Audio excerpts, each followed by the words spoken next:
Shalom, warga jemaat GKJW dimanapun panjenengan berada, salam patunggilan. Perkenalkan, saya adalah Pendeta Yosef Endro Prasetyo yang saat ini ditugaskan untuk melayani GKJW Jemaat Sumberagung. Jemaat Sumberagung terletak di wilayah pelayanan Majelis Daerah Besuki Timur atau tepatnya berada di wilayah Kabupaten Banyuwangi bagian selatan.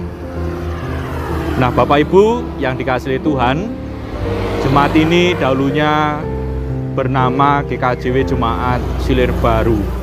Nah, oleh karena terjadi ketidaksesuaian antara nama yang dipergunakan oleh jemaat dengan penataan tata letak administrasi pemerintahan desa, sehingga dengan melalui pertimbangan yang matang, akhirnya Jemaat Silir Baru dulunya ini berubah menjadi GKJW Jemaat Sumberagung.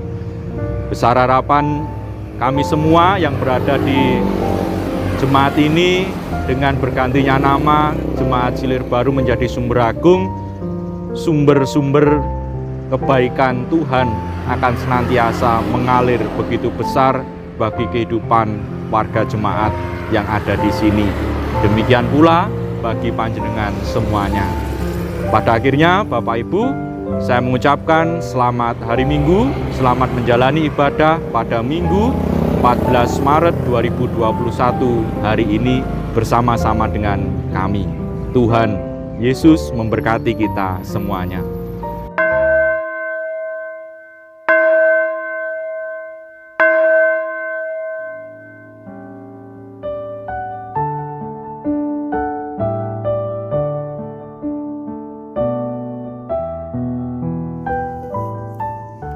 Shalom, warga jemaat GKJW dimanapun panjenengan berada.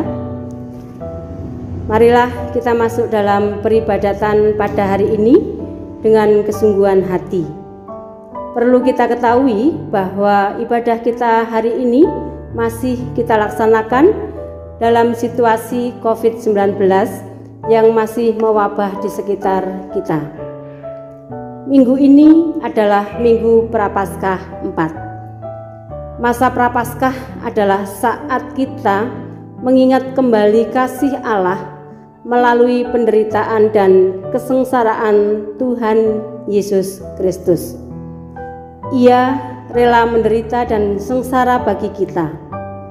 Ia rela berkorban demi menyelamatkan hidup kita.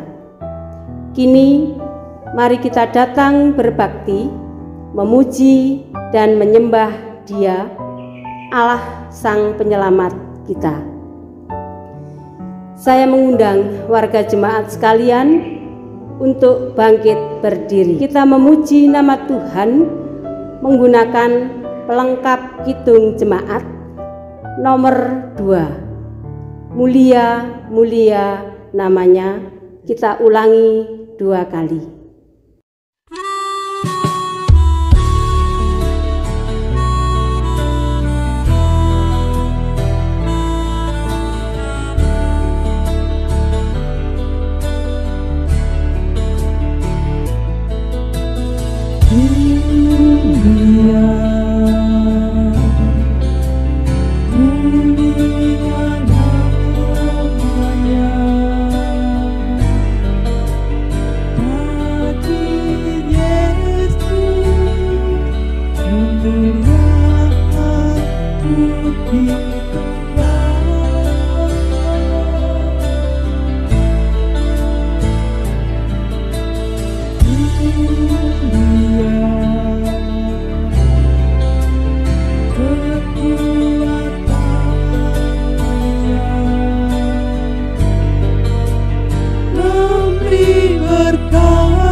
Jemaat bersyukurlah.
Marilah kita mengambil saat teduh sejenak.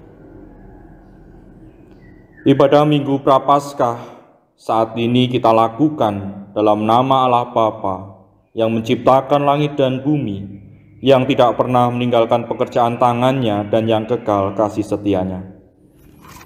Anugerah dan damai sejahtera dari Allah Bapa dan Tuhan Yesus Kristus senantiasa menyertai saudara-saudara sekalian. Amin. Jemaat dipersilahkan untuk duduk kembali. Jemaat yang dikasihi oleh Tuhan, di dalam kita membangun ibadah pada saat ini, bacaan firman Tuhan yang menjadi tema ibadah kita terdapat di dalam surat Efesus pasal yang kedua ayat 4 dan 5 yang berbunyi demikian. Tetapi Allah yang kaya dengan rahmat, oleh karena kasih-Nya yang besar yang dilimpahkannya kepada kita, telah menghidupkan kita bersama-sama dengan Kristus, sekalipun kita telah mati oleh kesalahan-kesalahan kita. Oleh kasih karunia, kamu diselamatkan. Amin. Bapak, Ibu, Saudara warga jemaat yang dikasihi Tuhan, pada Minggu Prapaskah yang keempat ini, kita diajak untuk menghayati satu tema, yaitu ketergantungan mutlak kepada kasih karunia Kristus. Di dalamnya kita nanti juga diajak untuk menghayati apakah dan sejauh manakah kita layak untuk mendapatkan kasih karunia Kristus itu. Marilah kita sambut tema ibadah kita pada saat hari ini dengan memuji memuliakan nama Tuhan menggunakan pelengkap Kidung Jemaat 265, bait yang pertama dan yang kedua, bukan karena upahmu.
Jemaat yang dikasihi Tuhan, kalau kita mau menyadari, mengakui secara tulus dan jujur, tentu saja kita menemukan keberadaan diri kita yang sebenarnya sangatlah tidak layak di hadapan Tuhan.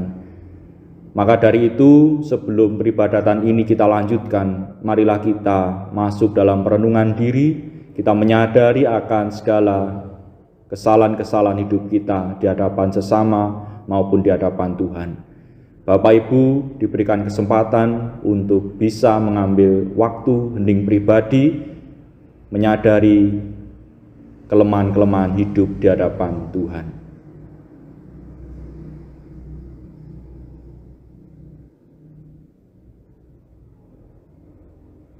Tuhan Allah Bapa yang Maha Kasih, inilah ungkapan rasa penyesalan atas pelanggaran dosa dan kelemahan-kelemahan hidup kami. Kami mohon kiranya Engkau yang Maha Pengasih, Maha Pengampun, berkenan memberikan pengampunan-Mu bagi kami. Amin. Jemaat yang dikasihi Tuhan, Tuhan Allah adalah Maha Kasih. Dia pemurah, panjang sabar, dan murah hati, sehingga Dia pun berkenan mengampuni dosa pelanggaran hidup kita dan juga memberikan anugerah bagi kita. Jemaat sekalian diundang untuk bangkit berdiri. Mari kita terima berita anugerah dari Tuhan yang terdapat di dalam Mazmur pasal yang ke-32 ayat yang ke-5. Berbunyi demikian: Dosaku kuberitahukan kepadamu, dan kesalahanku tidaklah kusembunyikan. Aku berkata, aku akan mengaku kepada Tuhan pelanggaran-pelanggaranku, dan Engkau mengampuni kesalahan karena dosaku. Amin. Demikianlah berita anugerah dari Tuhan, dan marilah kita sambut dengan kita memuji memuliakan nama Tuhan kembali menggunakan Kidung Jemaat nomor 40, baitnya yang pertama dan yang kedua, Ajaib Benar Anugerah.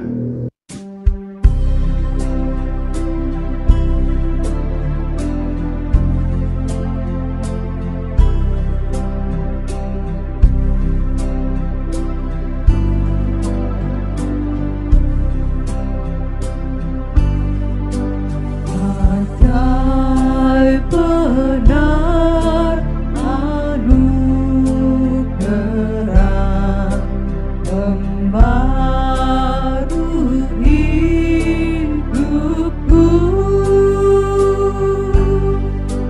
ku hilang buta berterang, olehnya ku tembus.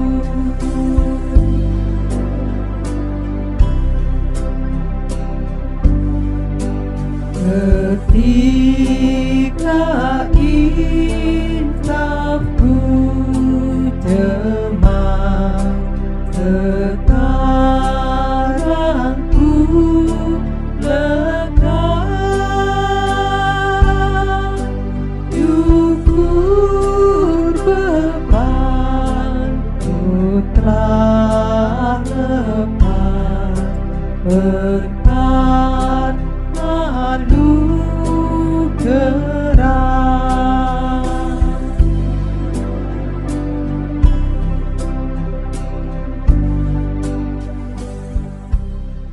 Jemaat dipersilahkan untuk duduk kembali.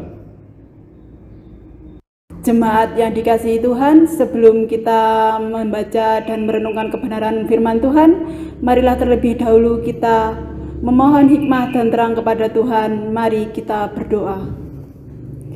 Allah Bapa yang bertata dalam kerajaan surga, kami kembali ke hadirat-Mu untuk mengucap syukur senantiasa. Walaupun kami melakukan peribadatan minggu secara online di rumah bersama keluarga di tengah-tengah masa pandemi COVID-19, tetapi tidak menyurutkan kami untuk memuji dan memuliakan nama-Mu. Pada kesempatan yang indah pada hari ini, kami juga akan membaca, mendengar, dan merenungkan kebenaran firman-Mu. Engkau buka setiap hati dan pikiran kami, sehingga apa yang kami dengar dan renungkan dapat bertumbuh kembang di hati kami pribadi lepas pribadi, agar kami juga mampu menerapkannya dan melakukannya dalam kehidupan kami sehari-hari. Kami juga berdoa untuk Bapak Pendeta Yosef yang akan menyampaikan renungan firman-Mu. Engkau urapi dengan Roh Kudus-Mu, beri roh hikmah dan akal budi, sehingga apa yang disampaikannya hanya menurut kehendak Tuhan saja. Berfirmanlah Tuhan, kami siap untuk mendengarkan. Amin. Bacaan hari ini terambil dari Injil Yohanes pasal 3 ayat 14 sampai 21. Injil Yohanes pasal 3 ayat 14 sampai 21 yang berbunyi demikian. Percakapan dengan Nikodemus.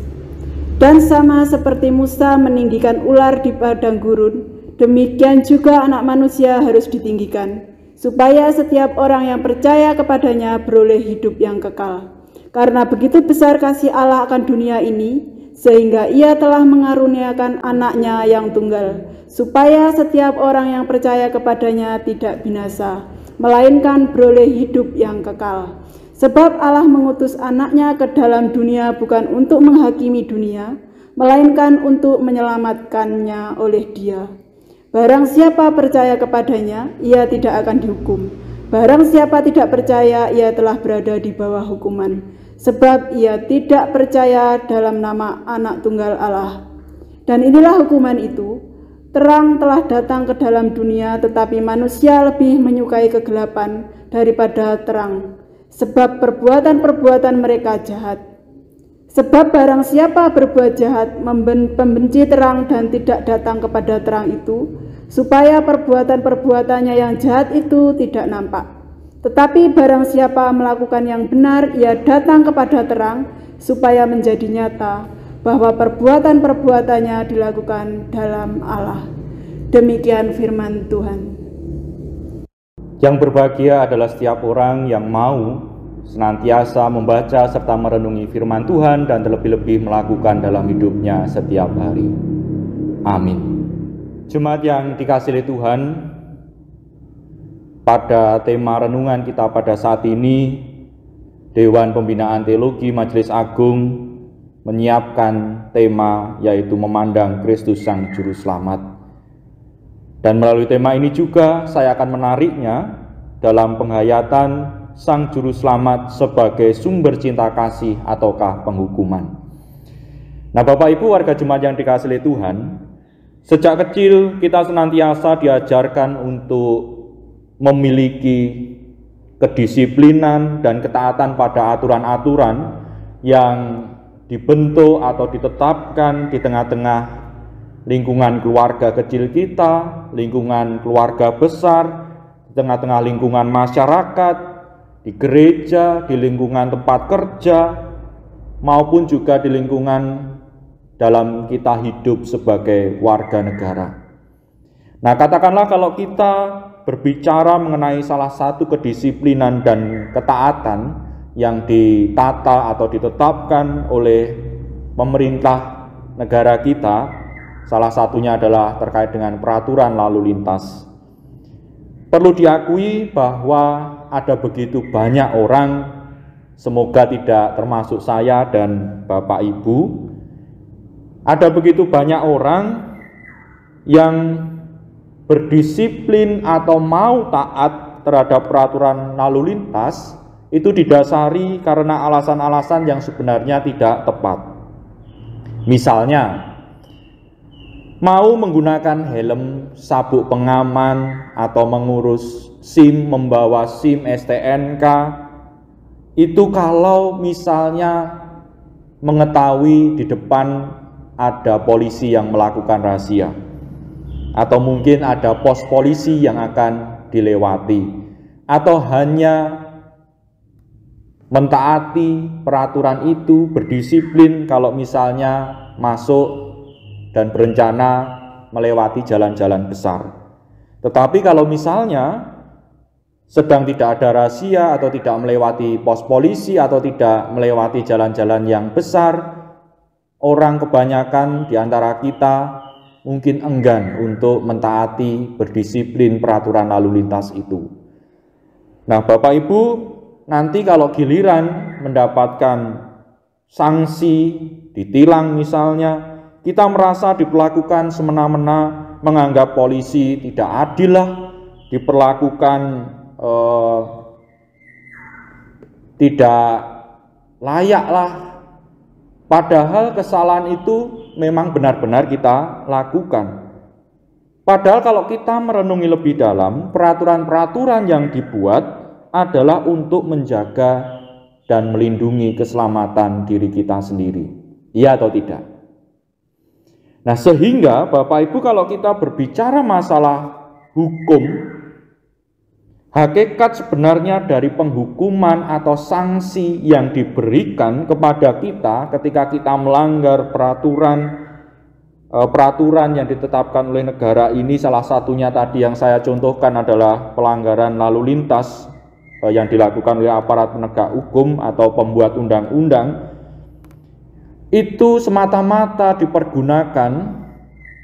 diterapkan pada pelanggar-pelanggar itu supaya mereka menyadari, supaya mereka mengingat untuk juga menjaga dan memperhatikan keselamatan diri mereka masing-masing. Tentu hal ini kita hayati terlepas dari keberadaan oknum-oknum yang memang memanfaatkan situasi dari keberadaan pelanggaran-pelanggaran atau hukum-hukum yang tidak dipatuhi itu. Jika sudut pandang pada penghukuman itu sebagai sesuatu yang menjerat, sesuatu yang menindas kita, maka kita hanya menemukan hal-hal yang negatif dari keberadaan hukum itu sendiri. Alhasil, dalam kedisiplinan, dalam ketaatan, keterpaksaanlah yang benar-benar memenuhi kehidupan kita. Ketika kita menggunakan helm, ketika kita menggunakan sabuk pengaman, ketika kita mengurus surat izin mengemudi, itu semata-mata kita lakukan dengan keterpaksaan karena cara berpikir kita, cara pandang kita terhadap hukum itu sebagai sesuatu yang negatif. Nah, Bapak Ibu, kalau misalnya kita mau merenungi lebih jauh bahwa keberadaan hukum termasuk juga penghukuman dan sanksi yang diberikan terhadap pelanggaran akan hukum-hukum itu sebenarnya didasari pada rasa perhatian, pada rasa kasih, pada rasa kepedulian dari pemerintah terhadap diri kita. Kalau sudut pandang, perhatian, kepedulian, dan kasih, ketika kita melakukan pelanggaran hukum dan kita diberikan sanksi atau penghukuman atas pelanggaran itu, maka kita pun akan seketika itu juga tersadar, oh benar bahwa saya telah melanggar, wajarlah kalau saya diingatkan, wajarlah kalau saya ditegur, wajarlah kalau saya mendapatkan sanksi. Kemudian kita merubah, memperbaiki diri kita menjadi lebih baik. Nah, Bapak Ibu Saudara yang dikasihi Tuhan, sebagaimana orang tua yang mengasihi anaknya, di sana juga orang tua yang mengasihi anaknya dengan sepenuh hati ataukah tidak, bisa dilihat bagaimana orang tua itu juga mau mengingatkan, mau menegur, mau peduli terhadap anaknya, termasuk ketika anaknya melakukan perbuatan-perbuatan yang salah. Nah, pada bacaan firman Tuhan hari ini, Bapak Ibu, kalau kita kembali melihat bacaan firman Tuhan hari ini, menarik kalau kita memfokuskan pandangan kita pada ayatnya yang ke-17 dan 18. Nah, pada ayat 17 disampaikan bahwa sebab Allah mengutus anaknya ke dalam dunia bukan untuk menghakimi dunia, melainkan untuk menyelamatkannya oleh Dia. Nah, sekilas kita akan menemukan bagaimana wujud cinta kasih Allah itu yang begitu besar terhadap kita. Bagi seseorang yang terbiasa membaca firman Tuhan ini sepenggal-penggal atau terbiasa mencari quote-quote dari bagian ayat-ayat firman Tuhan, maka sekilas dari ayat 17 ini kita akan menemukan Tuhan yang maha kasih. Wah, Tuhan saya asik nih. Dia datang ke dunia bukan untuk menghakimi, Dia datang ke dunia untuk menyelamatkan kita. Hore, begitu. Tetapi kalau kemudian kita melanjutkan pembacaannya, kita mengarahkan pandangan pada ayat yang ke-18, di sana tertulis, barang siapa percaya kepadanya, ia tidak akan dihukum. Barang siapa tidak percaya, ia telah berada di bawah hukuman, sebab ia tidak percaya dalam nama Anak Tunggal Allah.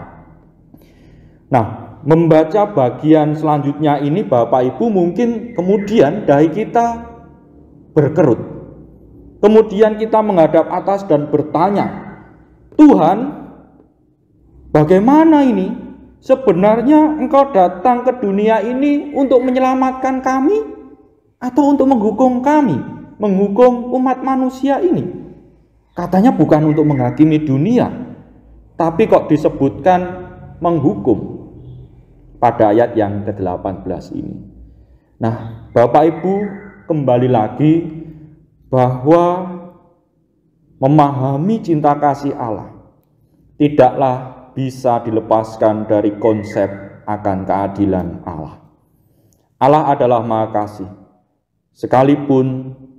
sekaligus juga Maha Adil.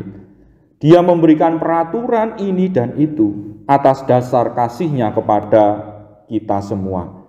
Kalaupun kita kedapatan melanggar ketentuan dan kehendak yang telah dibuat oleh Tuhan, kemudian Tuhan mengingatkan kita atau menegur kita, entah dengan cara dicubit, dijewer, dicetot, atau mungkin juga memperingatkan, menegur kita dengan cara-cara yang lain, marilah kita terima teguran dari Tuhan itu dengan kesadaran penuh, dengan perenungan penuh bahwa Tuhan sedang menunjukkan cinta kasih-Nya kepada kita. Kembali lagi, ibarat relasi atau hubungan orang tua dengan anaknya di tengah-tengah keluarga. Jikalau orang tua masih mau mengingatkan atau mau memarahi atau mau memberikan sedikit pelajaran kepada kita, itu semata-mata tentu saja karena orang tua itu perhatian kepada kita. Sudah sepantasnya lah kita bersyukur kalau kita berbuat salah, orang tua kita mau mengingatkan.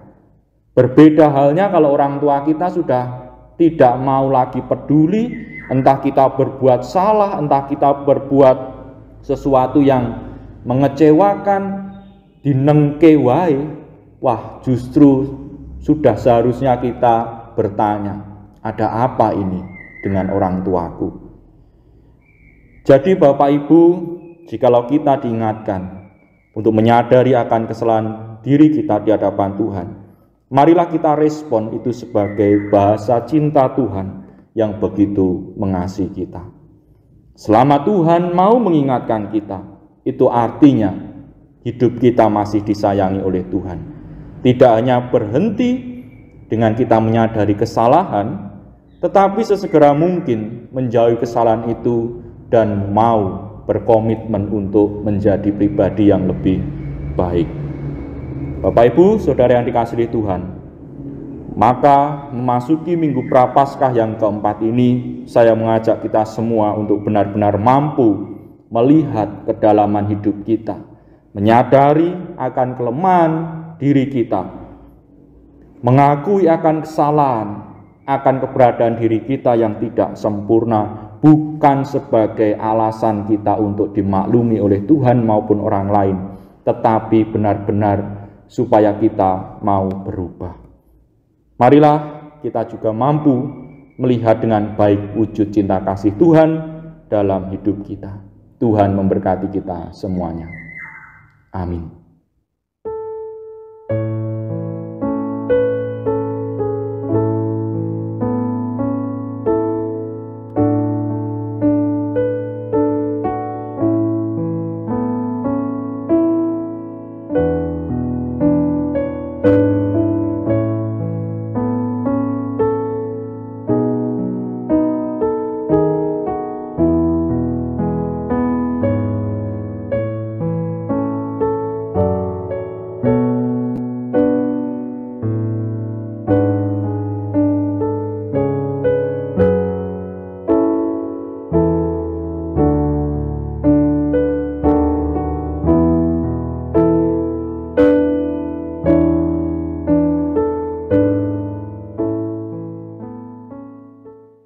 Jemaat yang dikasihi Tuhan diundang bangkit berdiri.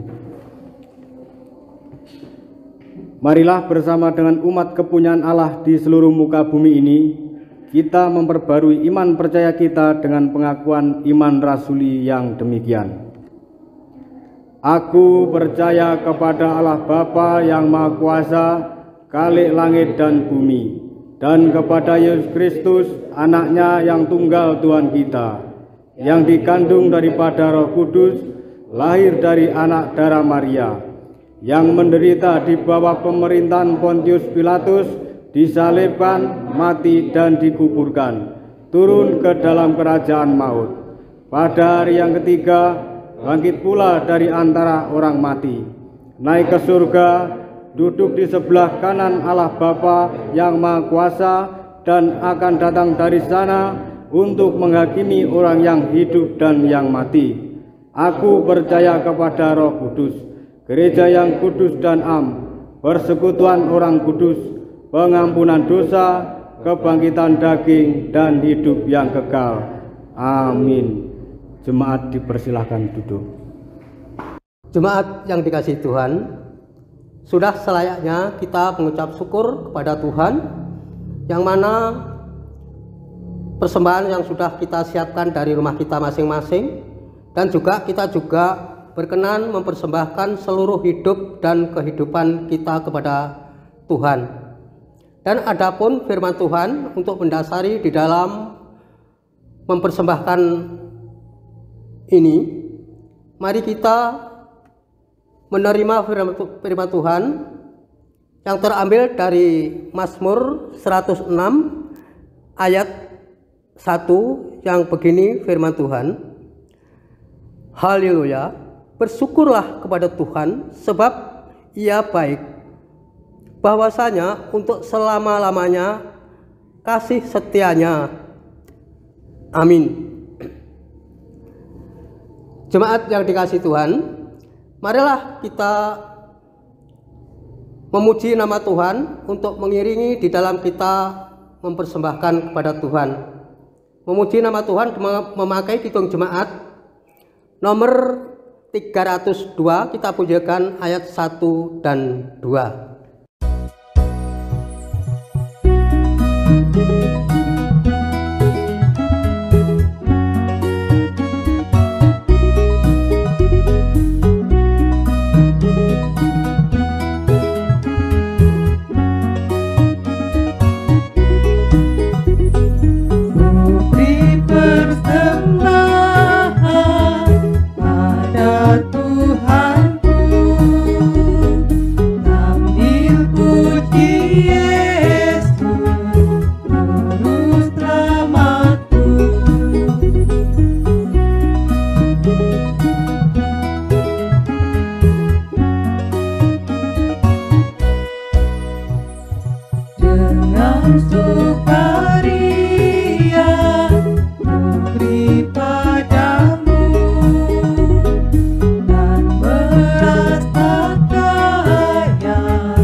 Tuhan Allah yang Maha Kasih, Allah yang kami sembah, kami muliakan di dalam diri Tuhan kami, Yesus Sang Kristus.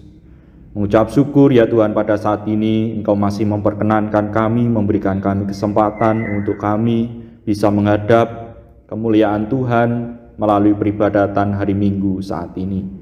Terima kasih atas kesempatan kami bisa memuji, memuliakan nama-Mu. Terima kasih atas kesempatan yang begitu berharga bagi hidup kami, di mana Engkau telah berfirman, mengingatkan kepada kami semua, supaya kami bisa melihat wujud cinta kasih Allah, bukan melalui kacamata yang menghakimi, melainkan justru karena benar-benar didasari pada kepedulian atas hidup kami.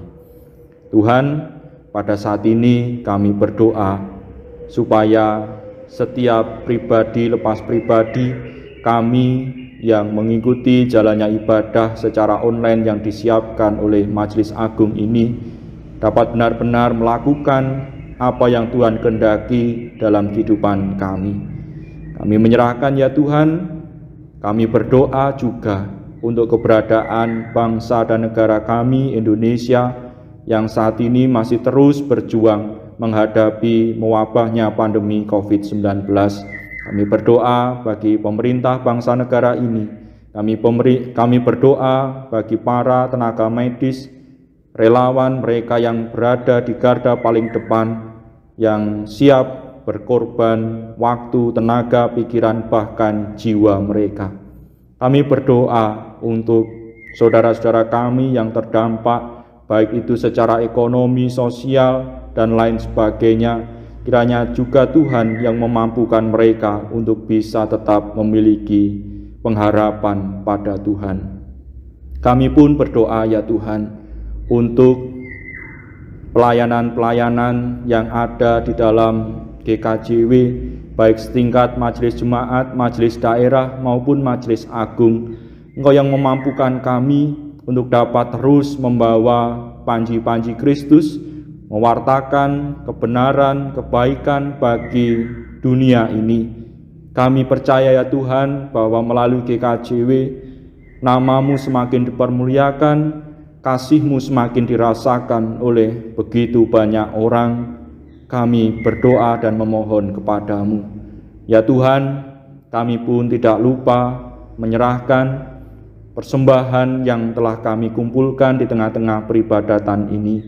Sekalipun kami menyadari persembahan kami tidaklah sebanding dengan seluruh berkat pemberian-Mu, tetapi berkenanlah Engkau menerima dan mempergunakan persembahan ini bagi sarana kemuliaan nama-Mu semakin dapat dirasakan oleh kami semua, bahkan oleh sesama kami di seluruh muka bumi ini.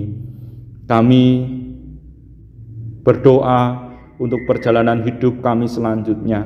Apa yang akan terjadi sungguh kami tidak tahu ya Tuhan, tetapi kami yakin dan percaya ketika kami berserah diri penuh kepadamu, kami menaruh pengharapan yang penuh kepada Tuhan, maka akan ada kebaikan-kebaikan yang dapat kami rasakan di masa yang akan datang. Inilah ya Tuhan seru doa dan permohonan kami, yang semuanya kami naikkan di dalam nama Tuhan kami Yesus Kristus, yang telah mengajar kami berdoa sebagaimana yang kami lantunkan dalam pujian ini.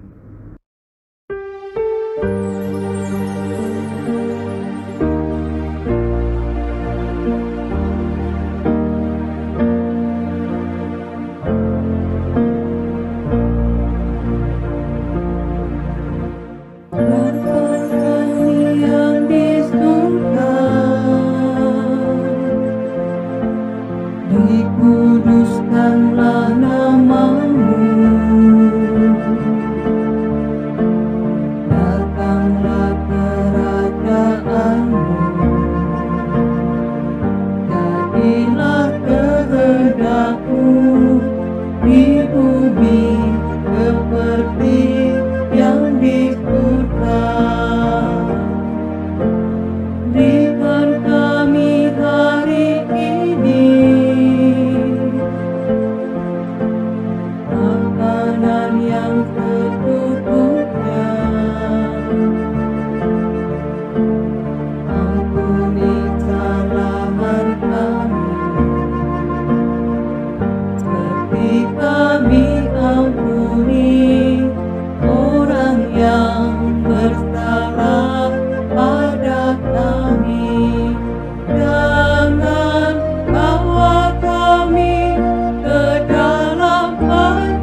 kami undang untuk bangkit berdiri.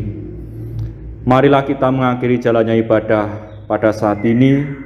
Kita melanjutkan perjalanan hidup kita dengan penuh tanggung jawab, sambil terus menjaga diri, menjaga kesehatan jasmani maupun rohani kita, sambil terus melakukan perbuatan-perbuatan baik yang dikehendaki oleh Tuhan. Kita nyanyikan nyanyian kidung baru nomor 189, baitnya yang pertama saja, Pegang Tanganku.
Marilah kita menerima berkat dari Tuhan yang disampaikan oleh hamba-Nya.